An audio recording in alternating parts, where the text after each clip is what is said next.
त्यागी हूं। देश श्रीनगर आतंकी हमले में शहीद हुए 3 पुलिसकर्मियों को नमन कर रहा है। बलिदानियों के घर में मातम पसरा है। सिक्योरिटी फोर्सेस और जम्मू कश्मीर पुलिस आतंकियों की तलाश में है। जी न्यूज भी ग्राउंड जीरो पर पहुंचा है और पड़ताल में जुटा है।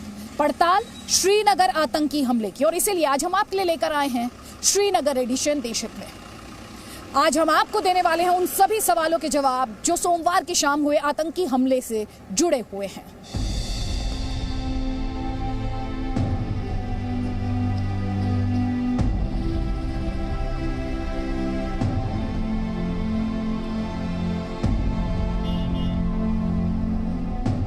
जम्मू कश्मीर पुलिस के 3 जवानों की शहादत बेकार नहीं जाने देंगे। इसी उम्मीद के साथ जी मीडिया की टीम घाटी में मौजूद है। आतंकियों की गोली से छलनी बस, बुलेट, वो गली जहां से आतंकी घुसे थे, वो जगह जहां दहशतगर्दों ने जम्मू कश्मीर पुलिस के काफिले पर हमला किया था।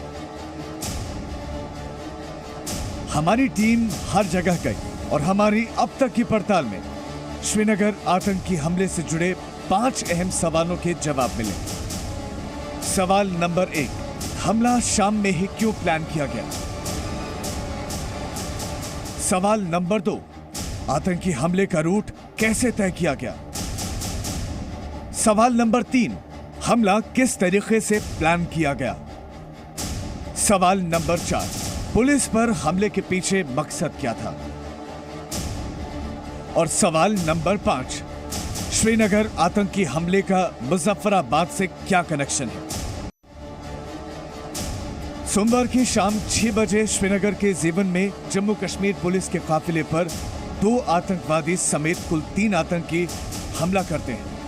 अब सवाल है कि हमला शाम के वक्त ही क्यों हुआ? सवाल यह है वो वक्त क्यों चुना गया? शाम को के वक्त आरओपी यानी कि ये जो सड़क है, इस तरह की सड़कों पर से जब कॉन्वॉयज गुजरती हैं, जब कॉन्वॉयज जाती हैं, जब पैरामिलिट्री फोर्सेस की जो ट्रुप्स टुकड़ियां जाती हैं, उनके कॉन्वॉयज जाते हैं, उनकी गाड़ियों का काफिला जाता है, एक ऐसे वक्त में उनको सुरक्षा देने के लिए आरओपीज तैनात होते हैं, रोड ओपनिंग पार्टीज।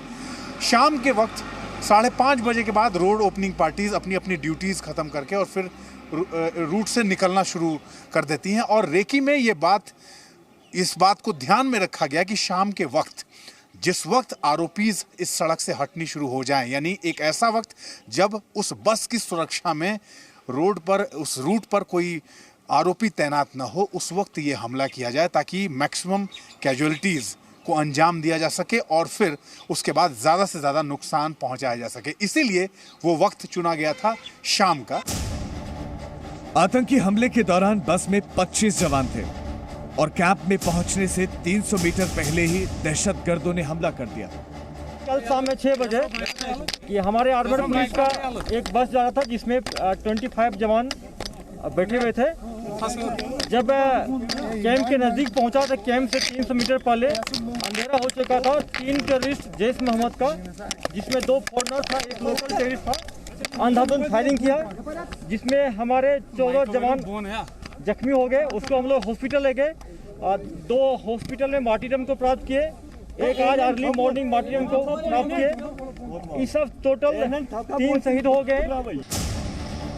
इस आतंकी हमले को अचानक अंजाम दिया गया, लेकिन इसकी प्लानिंग काफी दिनों से चल रही थी। आतंकियों ने बाकायदा पूरे रूट की रैकी की थी। अब सवाल यह है कि आतंकियों ने हमले का रूट कैसे तय किया? अब नंबर 2, आतंकवादियों ने बस को टारगेट करने के लिए रूट कौन सा चुना, किस रास्ते से वो बस तक पहुंचने की पूरी प्लानिंग थी। जो मुख्य सड़क है, उस मुख्य सड़क से एक गली अंदर की तरफ आती है इस कॉलोनी में। हालांकि होता यह है कि जब कॉलोनी की गली हम देखते हैं तो हमको लगता है ये आगे कॉलोनी में ही कहीं खत्म हो जाती होगी, लेकिन उस रेकी का जो सबसे अहम हिस्सा था, साउथ कश्मीर के पुलवामा तक ये गली जाके मिलती है। आप ये सोच लीजिए, यानी कि ये पूरा रास्ता सिर्फ एक गली नहीं है, एक ऐसा आर्टेरियल रास्ता है जो सीधा साउथ कश्मीर के पुलवामा तक पहुंचता है और फिर आगे निकल जाता है। और इसीलिए आतंकवादियों के उस गिरोह ने इस ट्रैक को, यानी कि इस रूट को इसलिए चुना कि अगर वो मेन रोड से आते तो पेट्रोलिंग होती है, मेन रोड पे चेकिंग होती है, उन जगहों पे वो उनको इंटरसेप्ट किया जा सकता था, वो पकड़े जा सकते थे, उनको उनकी पूरी जो प्लानिंग थी उसका खुलासा हो जाता वो अगर पकड़े जाते तो। इसीलिए उन्होंने मुख्य सड़क को अवॉइड किया कि वहाँ सिक्योरिटी फोर्सेस होती हैं, वहाँ उनके पकड़े जाने का खतरा है। उन्होंने अंदर का एक रास्ता चुना और कई किलोमीटर घूम के साउथ कश्मीर से इस गली के रास्ते वो तीनों आतंकवादी पहुंचे इस मुख्य सड़क तक। उन्हें मालूम था, और जो रेकी का हिस्सा हम बार बार कह रहे हैं ना, ये उस रेकी का एक पार्ट था। जिस गली से आतंकी आए उसी गली से वो भागे भी। पुलिस के मुताबिक हमलावर त्राल या पंपोर में हो सकते हैं। जैश मोहम्मद ने खुद भी क्लेम किया जैश मोहम्मद का टेररिस्ट इन्वॉल्व है। हमारे जवानों ने काफ़ी फायरिंग किया था जिसमें एक आतंकवादी जख्मी हुआ है, उसका ब्लड स्पॉट काफ़ी दूर तक देखा गया है। ये क्रू से पंपोर और त्राल तरफ भागने में कामयाब हो गया, उसको हम लोग ट्रैक कर रहे हैं। बहुत जल्दी इस ग्रुप को हम लोग न्यूट्रलाइज कर लेंगे।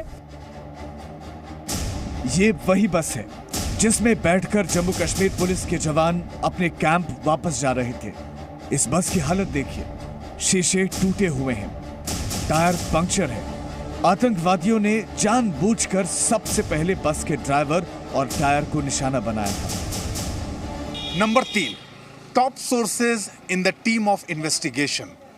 जो लोग इस पूरे केस की, इस पूरे मामले की जांच कर रहे हैं, वो जो इन्वेस्टिगेशन टीम है, उनके टॉप सोर्सेज के मुताबिक जिस तरीके से इस घटना को अंजाम दिया गया, अब जरा उसको समझने की कोशिश कीजिए। एक गाड़ी बस को यहाँ आके इंटरसेप्ट करती है, और मैं समझाने की कोशिश करूंगा। ये जो गाड़ी मेरे सामने खड़ी है, अगर आप इसको बस समझें, अगर इसको आप बस की तरह समझिए कि मैं इसको बस की तरह आपको दिखा रहा हूँ कि ये वो बस थी जो इस दिशा से आ रही थी। सामने का हिस्सा ड्राइवर बैठा हुआ है, यहाँ इंटरसेप्ट किया गया, और सामने से, यानी कि मैं थोड़ा कैमरा पीछे लेके जाऊँगा, और इस हिस्से से यहाँ बस को रोकने के बाद यहाँ से फायरिंग शुरू की गई। फायरिंग यहाँ से ताबड़तोड़ शुरू की गई, और इसी फायरिंग में जो एक गोली सीधा ड्राइवर को जाके लगी, जो कि बुरी तरह से गंभीर रूप से घायल हुआ। और उसके बाद मकसद यही था कि सबसे पहले बस को चलाने वाला जो ड्राइवर है उसको घायल किया जाए, ताकि बस को अपने कंट्रोल में लिया जा सके। लेकिन यहाँ उस बस के ड्राइवर का, जो एक बहुत बहादुर पुलिसकर्मी है, उनका गैलेंट एक्ट ये था कि गोली लगने के बाद भी उन्होंने बस को नहीं रोका। वो उसी रफ्तार में, उनको पता था कि एक हमला हो चुका है, वो यहाँ उनकी जान जा सकती है, और एक बहुत बड़ा आतंकवादी हमला जिसके पीछे एक बहुत बड़ी साजिश थी, इसका अंदाज़ा उस पुलिसकर्मी को हो चुका था। और उन्होंने बिना वक्त गंवाए वहाँ उन्होंने उस बस को नहीं रोका, और गोली लगने के बाद भी वो उसी रफ्तार से बस को आगे की तरफ, यानी अपने कैंप की तरफ लेके और आगे की तरफ निकल गए। ड्राइवर की दिलेरी से आतंकियों का मंसूबा पूरी तरह कामयाब नहीं हो सका। आखिर आतंकी चाहते क्या थे? हमले के पीछे मकसद क्या था? अब इसे समझिए। और अब नंबर 4, इस हमले के पीछे आतंकवादियों का मकसद क्या था? 2 अहम मकसद। सबसे पहले, ज्यादा से ज्यादा जवानों की कैजुअल्टी, और जो हथियार उस बस में थे उनको लूटना और अपने साथ लेके जाना, यह सबसे बड़ा मकसद था। आगे आपको बताएंगे श्रीनगर आतंकी हमले का मुजफ्फराबाद से क्या कनेक्शन है। अमित प्रकाश, जी मीडिया, श्रीनगर। श्रीनगर आतंकी हमले का मुजफ्फराबाद कनेक्शन क्या है? एक सवाल यह भी था। आज देशहित में हम आपको इस सवाल का विस्तार से जवाब देंगे। मैं खुद श्रीनगर में, जहां पर यह आतंकी हमला हुआ, वहां पर गई और इस आतंकी हमले से जुड़े महत्वपूर्ण सवालों के जवाब ढूंढने की कोशिश मैंने की है। आज हमारी दिन में मुलाकात जम्मू कश्मीर पुलिस के डीजीपी दिलबाग सिंह से हुई, जिन्होंने हमसे ये वादा किया कि जो भी दहशतगर्द हैं वो बचेंगे नहीं। डीजीपी दिलबाग सिंह के साथ हमारी खास बातचीत का सबसे महत्वपूर्ण अंश आइए आपको दिखाते हैं। हम जानते हैं श्रीनगर में किस तरह से कायराना आतंकी हमला किया गया, अंधेरे का फायदा उठाकर हमला किया गया, जिसमें 3 पुलिसकर्मी शहीद हुए हैं। इस वक्त जहां मौजूद हैं वहां पर लगातार वरिष्ठ और व्यस्त अधिकारियों की मीटिंग है। अभी अभी जेवन से लौटे हैं जहां पर ये कायराना आतंकी हमला किया गया। सर, सबसे पहले तो इस हमले को लेकर अब करीब सर आप प्लीज बैठे रहें, दैट्स परफेक्टली फाइन, आप बैठे रहें सर। सर, सबसे पहले तो इस हमले को लेकर अभी तक ऑफिशियल डिटेल्स क्या है जो आप हमारे दर्शकों के साथ साझा कर सकते हैं?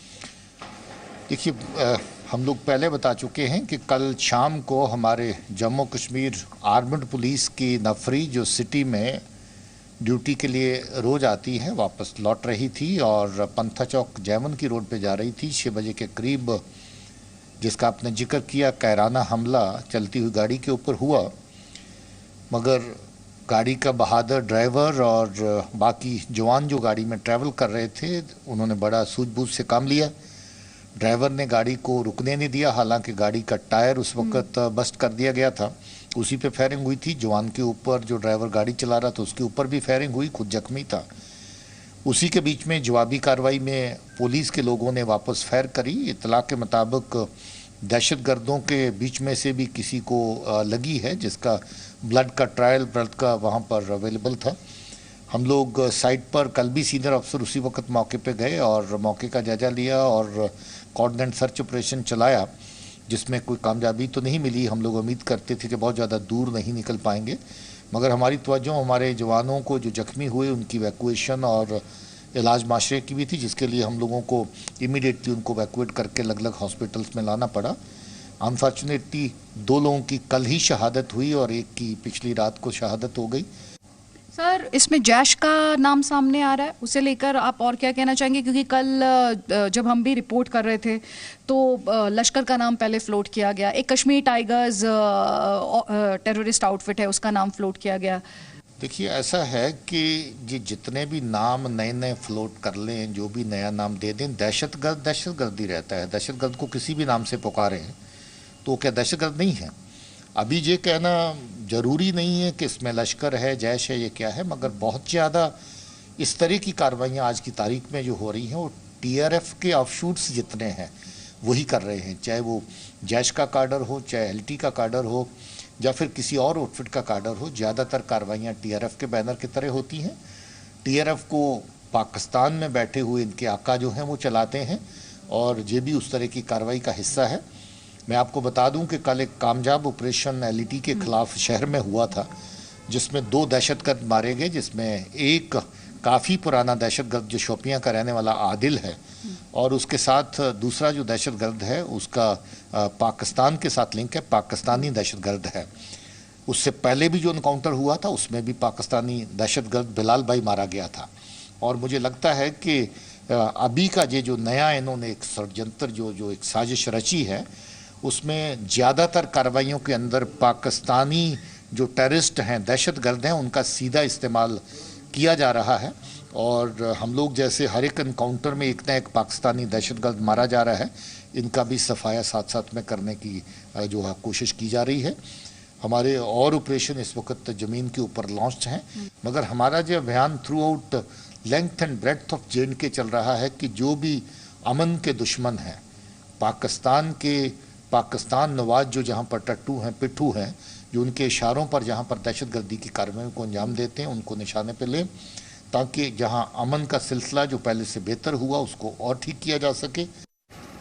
जम्मू कश्मीर के DGP दिलबाग सिंह की बातें आपने सुन ली। DGP का बयान दरअसल दहशतगर्दों के लिए, खास तौर पर जैश ए मोहम्मद के दहशतगर्दों के लिए अंत का अलार्म है, लेकिन हमारा ये मानना है कि ये नाकाफी है। वो हमारे जवानों को शहीद करते जाएं और हम एक के बदले 2, 2 के बदले 3 आतंकी मारते रहें, ये नाकाफी है। अब जरूरत है मुजफ्फराबाद पर स्ट्राइक करने की। दरअसल आपको ये समझना होगा कि मुजफ्फराबाद पाकिस्तान के आतंक का सबसे बड़ा गढ़ है, और बड़ी बात यह है कि श्रीनगर आतंकी हमले की स्क्रिप्ट भी मुजफ्फराबाद में ही लिखी गई है। श्रीनगर से मुजफ्फराबाद की दूरी सिर्फ 125 किलोमीटर है। मुजफ्फराबाद पाकिस्तान अधिकृत कश्मीर में है। इस शहर को पाकिस्तान की आर्मी और ISI ने आतंकवाद का हॉटस्पॉट बना रखा है। भारतीय खुफिया एजेंसी के सूत्रों के मुताबिक श्रीनगर में जम्मू कश्मीर पुलिस पर हुए आतंकी हमले की साजिश भी मुजफ्फराबाद से ही रची गई थी। 21 सितंबर को यानी करीब 2.5 महीने पहले मुजफ्फराबाद में ISI और आतंकी संगठनों के बीच बैठक हुई थी।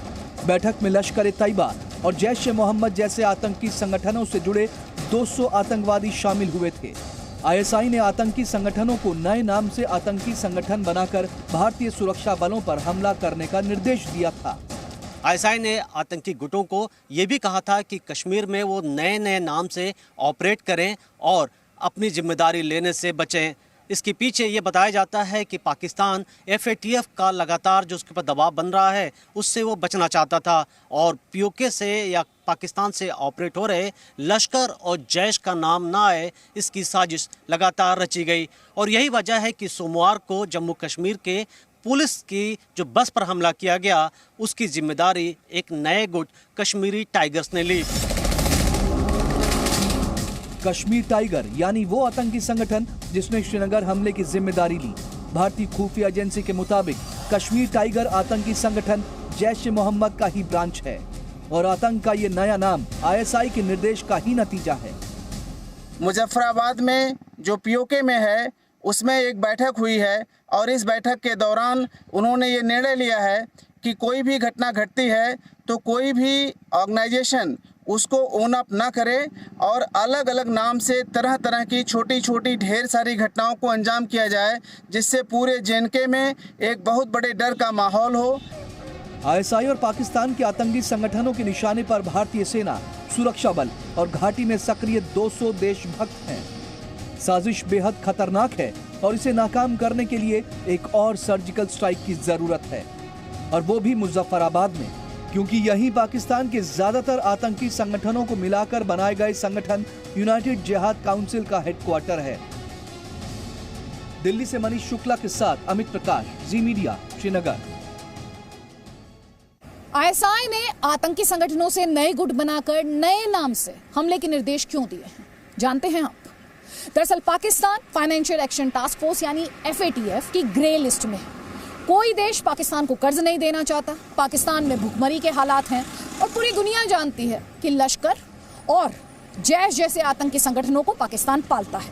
ऐसे में नए नाम से अगर आतंकी संगठन भारत में हमले करते हैं तो कोई भी पाकिस्तान पर आरोप नहीं लगा पाएगा, ऐसा पाकिस्तान को लगता है, क्योंकि भारत के पास POK में हर टेरर कैंप की जानकारी है और ये भी पता है कि कैसे ISI अब ग्लाइडर के जरिए आतंकियों को भारत में घुसपैठ कराना चाहता है। भारत के अंदर आतंकियों को प्रवेश करने की साजिश का पर्दाफाश हुआ है। माना जा रहा है कि चीनी मिलिट्री एक्सपर्ट्स को रेंजर्स के साथ देखा गया है और ये एक्सपर्ट्स अब आतंकियों को हैंड ग्लाइडिंग की ट्रेनिंग दे रहे हैं।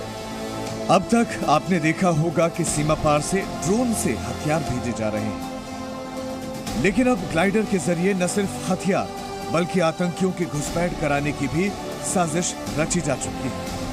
खुफिया एजेंसी के मुताबिक इस वक्त POK के आतंकी कैंपों में 8000 से ज्यादा आतंकी मौजूद हैं।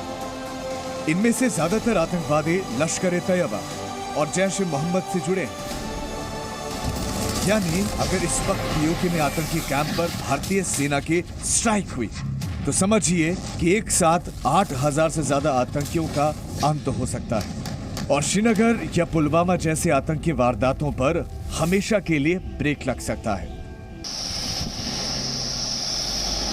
दिल्ली से मनीष शुक्ला के साथ अमित प्रकाश, जी मीडिया, श्रीनगर। नमस्कार, मैं हूं आपके साथ मीमांसा मलिक। देश हित में अब बात करते हैं पाकिस्तान के बलूचिस्तान में बगावत की। पाकिस्तान ने अपनी आजादी के बाद कुछ इलाकों पर जबरन कब्जा किया और दशकों बीतने के बाद इलाकों का विकास नहीं किया। 1971 में बांग्लादेश का जन्म भी पाकिस्तान की इसी गलती का परिणाम था और अब पाकिस्तान बलूचिस्तान में भी ऐसी ही गलती कर रहा है। बलूचिस्तान के ग्वादर में लोगों के सब्र का बांध टूट गया है। इमरान खान सरकार के खिलाफ हजारों लोग सड़कों पर प्रदर्शन कर रहे हैं। प्रदर्शनकारियों में बड़ी संख्या में महिलाएं और बच्चे भी शामिल हैं। ग्वादर में इस गदर से इमरान खान सरकार की नींद उड़ गई है, लेकिन इसके बावजूद यहां रहने वाले लोगों को मूलभूत सुविधाएं भी नहीं मिल पा रही।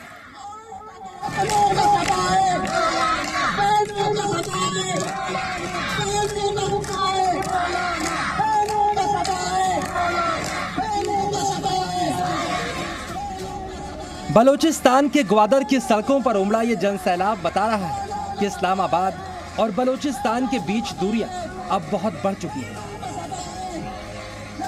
पाकिस्तान के हुक्मरानों के खिलाफ ये आक्रोश, ये गुस्सा बता रहा है कि 50 साल पहले की गई गलती को फिर से दोहराना पाकिस्तान को बहुत भारी पड़ने वाला है।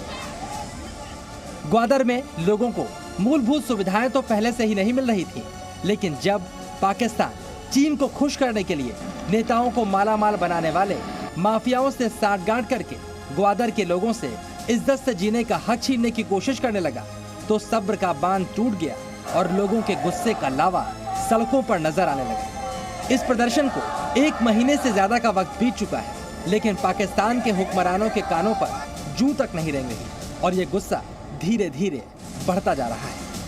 Thousands of women have gathered in Pakistan's southwest, the port city of Gwadar.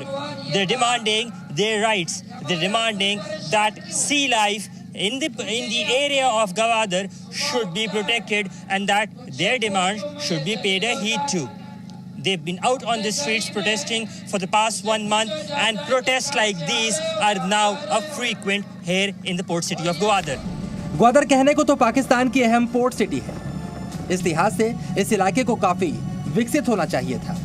Pakistan की सरकार ने ग्वादर के लोगों से इसका वादा भी किया था, लेकिन अफसोस दशक बीतते गए किसी भी सरकार ने इन लोगों की सुध नहीं ली, जिसके बाद इन लोगों को सड़कों पर उतरना पड़ा। विरोध प्रदर्शन करने वाले बलोच पुरुषों पर पाकिस्तान की सेना बहुत जुल्म करती है। इनका अपहरण करके इन्हें मौत के घाट उतार दिया जाता है। इसलिए अब प्रदर्शन की कमान महिलाओं ने संभाल ली है। ये महिलाएं छोटे छोटे बच्चों को लेकर सड़कों पर हैं। अब इस विरोध प्रदर्शन की वजह भी समझिए। यहाँ पर लोगों के पास मूलभूत सुविधाएं नहीं है। अस्पताल, स्कूल और बिजली की कमी है। अपने हक के लिए आवाज उठाने वालों पर सरकार जुल्म करती है। चीन के साथ मिलकर इस इलाके के संसाधनों का दोहन किया जा रहा है और बलूचिस्तान के विकास के लिए पाकिस्तान की सरकार फूटी कौड़ी खर्च नहीं करती। तरक्की की उम्मीद तो ग्वादर के लोगों के लिए कभी पूरा न होने वाला सपना है। ऐसे में लोगों की मांग है कम से कम पाकिस्तान की सरकार सड़क, अस्पताल, पानी और बिजली जैसी मूलभूत सुविधाएं तो दे दे। हमें बुनियादी हुकूक नहीं मिल रहे तो तरक्की तो बात की बात है ना। हमें चेक पोस्ट दिए जा रहे हैं। चेक पोस्ट किस काम के लिए है? मुहाफिज है ना, हिफाजत करने के लिए है। हमें चेक पोस्ट नहीं चाहिए। हमें पहले स्कूल दिए जाए, हमें बुनियादी सहूलियात दिए जाए, बाद में हमें चेक पोस्ट दिए जाए। इस इलाके में सबसे बड़ी मुसीबत अस्पताल की है। इस इलाके के लोगों को इलाज करवाने के लिए दूर जाना पड़ता है। अक्सर अस्पताल पहुंचते पहुंचते ही मरीजों की मौत हो जाती है। सर डॉक्टर्स नहीं है और इसके लिए हम लोगों को बाहर दूसरे शहरों में जाना पड़ता है। वहाँ तक जाते जाते मरीज दम तोड़ देता है। लोग यहाँ से तो सब चीज़ ले रहे कमा रहे, लेकिन यहाँ पर ही खर्च नहीं कर रहे। यहाँ के वहाँ कुछ भी नहीं दे रहे। जो सुविधाएं गाँवों में होनी चाहिए वो इन लोगों के लिए ग्वादर जैसे शहर में भी मौजूद नहीं। और अब पाकिस्तान की सरकार इन लोगों की रोजी रोटी भी छीन रही है।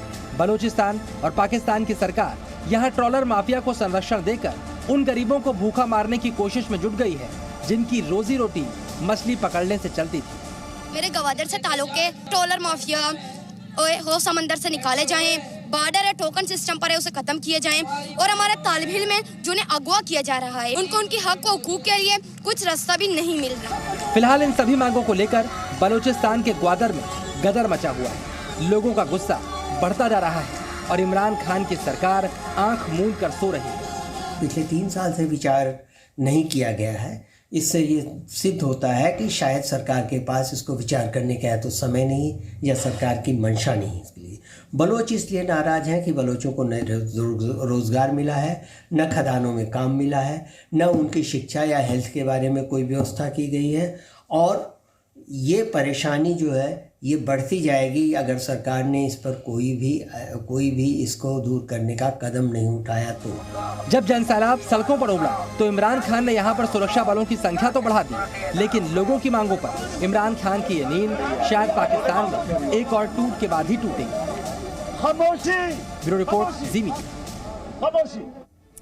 और आइए अब आपको बताते हैं कि आखिरकार क्यों ग्वादर के लोगों को इस तरह सड़कों पर उतरना पड़ा। किस तरह पाकिस्तान 70 सालों से यहाँ के लोगों को धोखा दे रहा है। ये समझने के लिए चलते हैं मेरे सहयोगी राजीव के पास। बिल्कुल मीमांसा, ग्वादर पाकिस्तान की पोर्ट सिटी है और यहाँ के लोगों को पाकिस्तान कई दशकों से धोखा दे रहा है। विकास के वादे तो किए जाते हैं, लेकिन विकास की मांग करने वालों के हिस्से में सिर्फ पाकिस्तान की सेना का जुल्म मिलता है।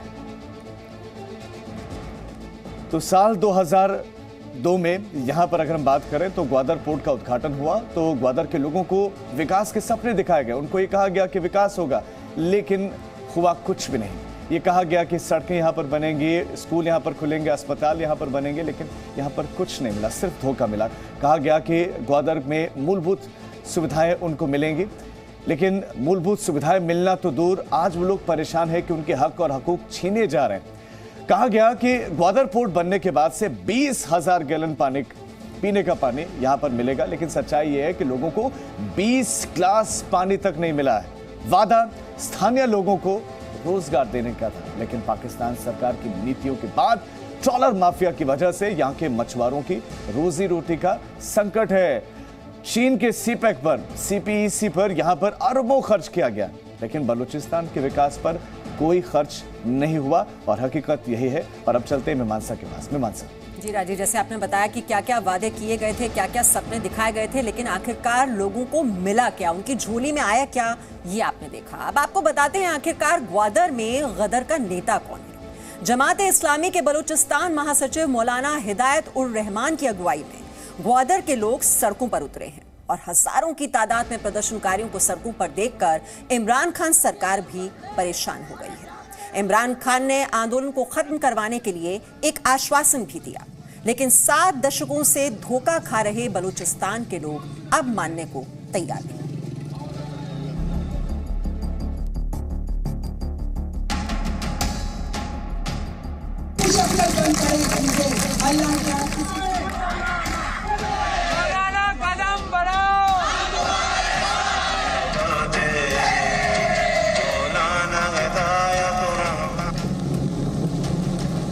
ये पहाड़, ये समंदर, ठहरे हुए पानी में रुकी हुई कश्तियां, ये तस्वीर देखने के बाद ग्वादर शहर बहुत शांत नजर आता है। लेकिन यहां पर बगावत की चिंगारी सुलग रही है। मौलाना के साथ चलो के गीत और नारे सुनाई पड़ रहे हैं। ये है जमाते इस्लामी के बलूचिस्तान महासचिव मौलाना हिदायत उर रहमान, जिनके नेतृत्व में ग्वादर के लोगों ने 1 महीने पहले ग्वादर को हक दो आंदोलन शुरू किया। बलूचिस्तान में बगावत करने वाले ज्यादातर मछुआरे, गरीब मजदूर और छात्र शामिल हैं, जिन्होंने पाकिस्तान की हुकूमत के सामने 19 मांगे रखी हैं। ये लोग चाहते हैं समुद्र ट्रॉलर माफिया से मुक्त हो, मछुआरे स्वतंत्र रूप से समुद्र में जाएं, इन लोगों को चेक पोस्ट से छुटकारा मिले जहां पर इनकी बेइज्जती की जाती है। इस इलाके में शराब की दुकानें बंद की जाएं और सीपीसी के तहत स्थानीय लोगों को भी रोजगार मिले। इसके अलावा कई मूलभूत सुविधाओं को लेकर यहां के लोगों ने सरकार के सामने मांगे रखी हैं। अब प्रदर्शनकारियों की संख्या बढ़ी तो इमरान खान की नींद टूटी, लेकिन अधूरी। इमरान खान ने सिर्फ एक मांग पर विचार करने की बात कही है। मैंने ग्वादर के मेहनती मछुआरों की वाजिब मांग पर संज्ञान लिया। मछली पकड़ने वाले जहाजों से अवैध तरीके से मछली पकड़ने वालों के खिलाफ कड़ी कार्रवाई की जाएगी और बलूचिस्तान के मुख्यमंत्री से भी बात करूंगा। लेकिन बलूचिस्तान के लोगों को अब इमरान खान के कोरे आश्वासन पर भरोसा नहीं, क्योंकि ऐसे आश्वासन वो पिछले 70 साल से सुन रहे हैं। बलूचिस्तान के लोग अब समझ गए हैं कि इमरान खान चाहे बोले भी कि मैं आपकी मांगों पर विचार करूंगा, पर इमरान खान के पास कोई लीडरशिप नहीं है, कोई सोल्यूशन नहीं है, कोई पैसा नहीं है, कोई रास्ता नहीं है। और उसके अलावा जो प्रॉब्लम्स चाइनीज कंपनीज ने पेश कर दिए ग्वादर पोर्ट पे, केवल चाइनीज ही कंट्रोल कर रहे हैं सारा इलाका। लोगों को यह भी पता है कि इमरान खान के पास चाइना को इन्फ्लुएंस करने का कोई लीवर नहीं है। इसके अलावा सीपीसी के जरिए विकास के सपने दिखाकर जिस तरह चीन इस इलाके में पैठ बना रहा है, ग्वादर के लोग इससे भी काफी सशंकित हैं। लोगों ने देखा है कि जो भी हो रहा है उसका फायदा बलूचिस्तान के लोगों को बिल्कुल नहीं हो रहा है।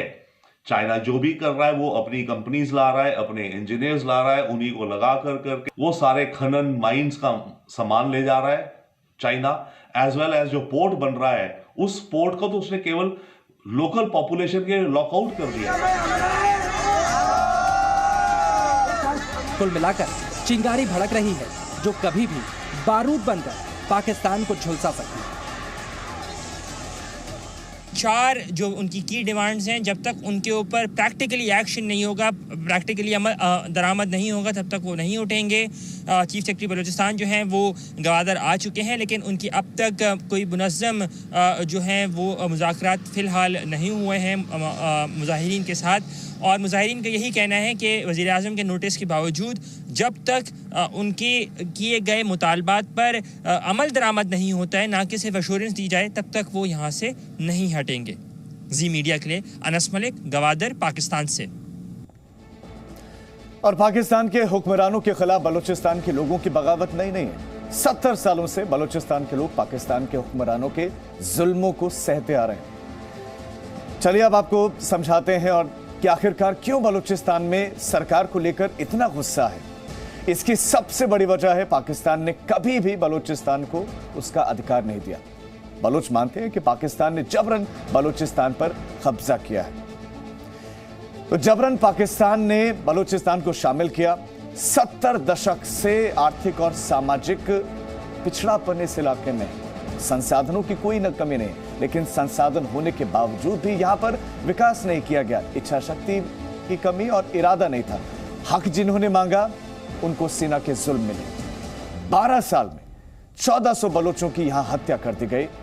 6000 बलोच यहां पर आज भी लापता है। ये कहां है किसी को कुछ मालूम नहीं। न वहां की पुलिस, न वहां का सिस्टम उन्हें ढूंढने के लिए कभी प्रयास करता है। अभी जो माहौल चल रहा है ये ज्यादा है पॉलिटिकल। जमात इस्लामी जो पार्टी है, अब नेशनल पार्टी है पाकिस्तान की, अभी तक वो ज्यादा बलूचिस्तान में एक्टिव नहीं थी, परंतु अब बलूचिस्तान के अंदरूनी हालात ऐसे हो गए हैं कि इस पार्टी को ये लगता है कि बलूचिस्तान में अपनी पकड़ बनानी है, तो ये डेमोन्स्ट्रेशंस, प्रोटेस्ट वगैरह कराई जाए इमरान खान के खिलाफ। वहाँ के लोगों को मारा जा रहा है, वहाँ के लोगों को अगवा किया जा रहा है। एक एस्टीमेट के हिसाब से 1 लाख से ऊपर लोग पिछले 6 साल में वहाँ से गायब हो चुके हैं या मारे जा चुके हैं। इमरान खान के लिए ये एक वाटरलू सिद्ध हो सकता है। और अब बात करते हैं उस खबर की जिसके बाद भारत के दुश्मनों के माथे पर पसीना आ सकता है। रूस ने अपना सबसे घातक air defence system S-500 Bharat को देने का संकेत किया है। इसका ऐलान खुद रूस के उपराष्ट्रपति ने किया। अगर ये एयर डिफेंस सिस्टम भारत को मिल जाता है तो दुनिया में कोई भी मिसाइल या लड़ाकू विमान भारत के सुरक्षा कवच को नहीं तोड़ पाएगा। हालांकि भारत को रूस से S-500 मिसाइल डिफेंस सिस्टम मिलने की शुरुआत हो चुकी है।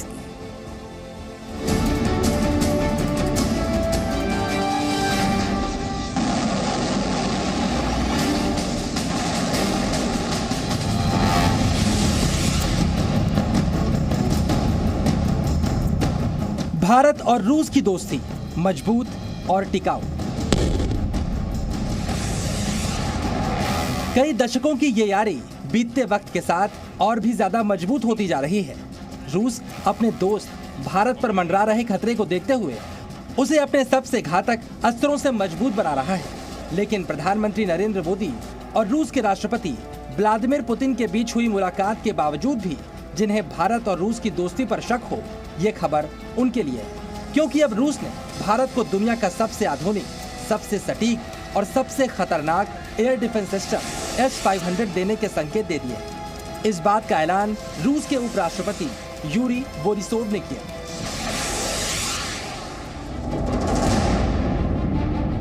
बिना किसी संदेह के एक बार हम इस सिस्टम को अपने सैनिकों को सौंप दें तो अगर भारत इस अत्याधुनिक सिस्टम को खरीदने की इच्छा जताता है तो वो इस सूची में सबसे पहला देश होगा। भारत को फिलहाल रूसी S-400 मिसाइल डिफेंस सिस्टम मिलने शुरू हो गए और अब भारत अगर चाहेगा तो रूस के बाद वो दुनिया के सबसे उन्नत मिसाइल डिफेंस सिस्टम का अभेद्य कवच पाने वाला दूसरा देश हो सकता है। S-400 तो चाइना के पास भी है, टर्की के पास भी है, भारत भी ले रहा है, परंतु S-500 ना तो अभी चाइना के पास, ना अभी टर्की के पास, और रशिया ने ऑफर किया है कि अगर भारत चाहेगा तो भारत इस लिस्ट में पहले नंबर पर होगा। चलिए अब हम आपको समझाते हैं S-500 एयर डिफेंस सिस्टम मिलने के मायने क्या है। S-500 एयर डिफेंस सिस्टम की तैनाती के बाद दुनिया में मौजूद कोई भी आधुनिक विमान और मिसाइल इसे तैनात करने वाले देश के सुरक्षा कवच को भेद नहीं सकते। रूस का यह ब्रह्मास्त्र दुनिया का सबसे आधुनिक एयर डिफेंस सिस्टम है। ये स्टेल्थ लड़ाकू विमानों को गिराने में सक्षम है, हाइपरसोनिक हथियारों को नष्ट करने में भी सक्षम है। इसके अलावा ये निचली कक्षा में घूम रहे मिलिट्री सैटेलाइट को भी नष्ट कर सकता है। इसकी सबसे बड़ी खासियत है कि सिर्फ 3 से 4 सेकंड पर यह दुश्मन की मिसाइल या लड़ाकू विमानों पर हमला कर सकता है। रूस का दावा है कि उसके S-500 डिफेंस सिस्टम दुनिया के सबसे आधुनिक विमान अमेरिका के F-35 को भी मार गिराने में सक्षम है। ये केवल एरोप्लेन्स या मिसाइल्स या ड्रोन्स के खिलाफ ही नहीं, बल्कि ये स्पेस के जो डिफेंस वॉरफेयर है उसको भी काउंटर कर सकता है। Presenting B News app available on Google Play and App Store. Download it now.